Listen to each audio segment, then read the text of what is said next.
sa mga maiinit na salita, ngunit matibay ang ating pagdepensa sa teritoryo ng Pilipinas.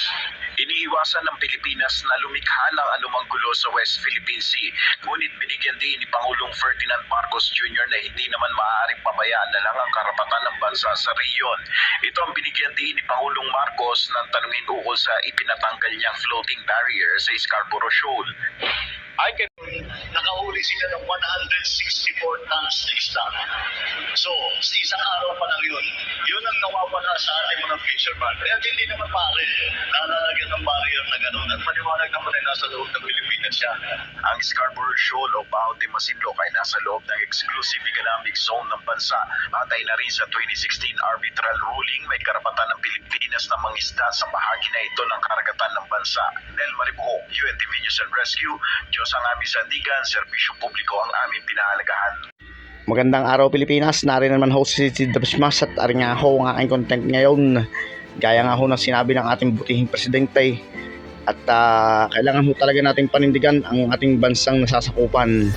Lalo na ho sa ginawa ng China na pagharang ng fishing net at malaki ho ang talaga hong bilang tugon nga ng ginawa ng ating gobyerno sa utos ng ating Pangulo na tanggalin nga ho yan dahil unang-una ho ay marami talagang Pilipinong mangingisda ang magugutom.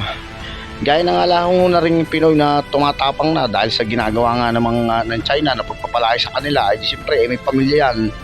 Ito hong pangalan nito si Arnel Satam na talaga hong nakipagpatentero na sa China at talagang siya ay buong loob. Ito may mga umatake para bagang siya ay malakas sa loob na talagang papasokin niya ang Baho de Masinloc at siyempre dahil nga sa kadahilan na talaga na may pamilya na magugutom at hindi lang siya daan-daang Pinoy na mga isda ang magugutom pagka ganyan ang ginagawa ng China at hindi natin inaksyonan yan ng ating gobyerno.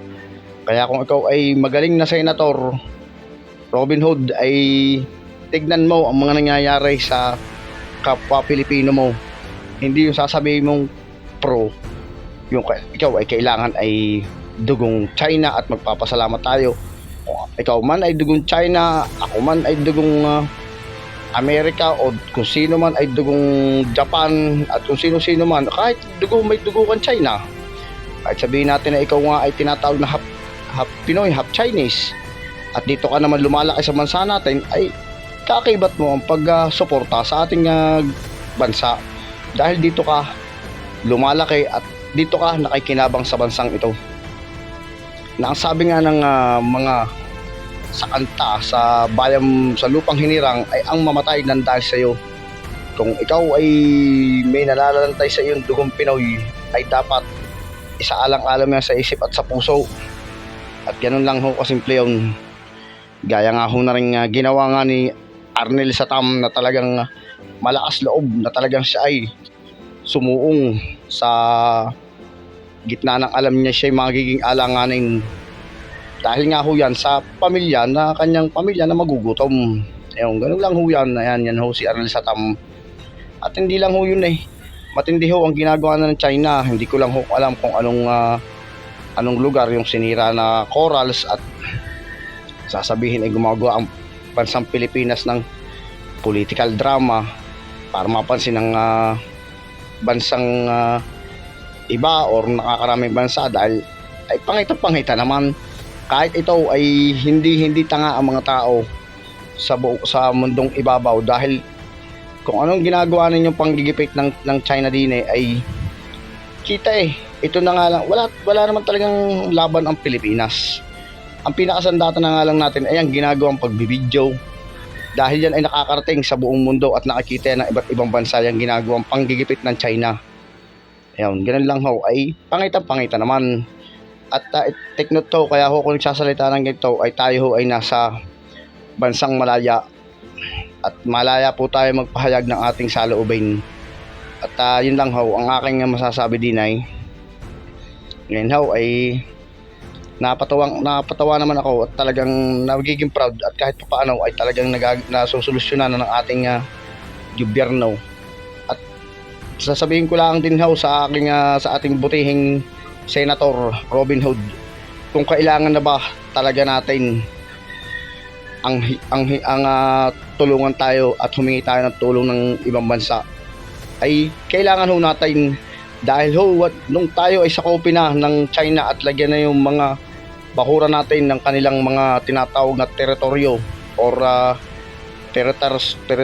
territory army nila, ay tayo ay sangkot na doon.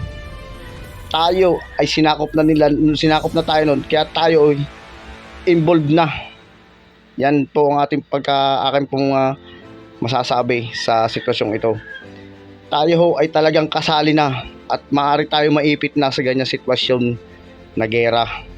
Kung sakasakaling mag-conflict at talagang ang China ay mag-react dito ng hindi maganda, dahil talagang sinabi naman ng Amerika, at ito nga ho laman ng balita nito, ay talagang pag nagbigay trigger po ang China, ay talaga ho mabubuksan ho ang Mutual Defense Treaty.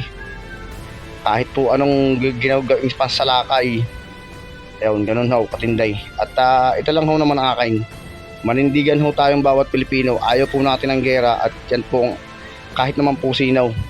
Pero kung talagang hindi na po may iwasan, ay wag po tayong mag-alala, at kung sakwan ay tayo naman ay masusuportahan ng ibang bansa. Pero wala pong mangyayari sa anong pagdasal din natin na mawala ng gera, wag maganap ang gera, dahil wala pong mananalo diyan.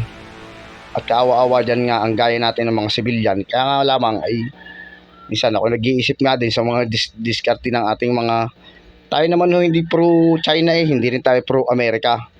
At tayo ho number 1 dito ay ating hong pinagtatanggol ang ating lupain kung saan ho tayo isinilang ang ating bansang Pilipinas.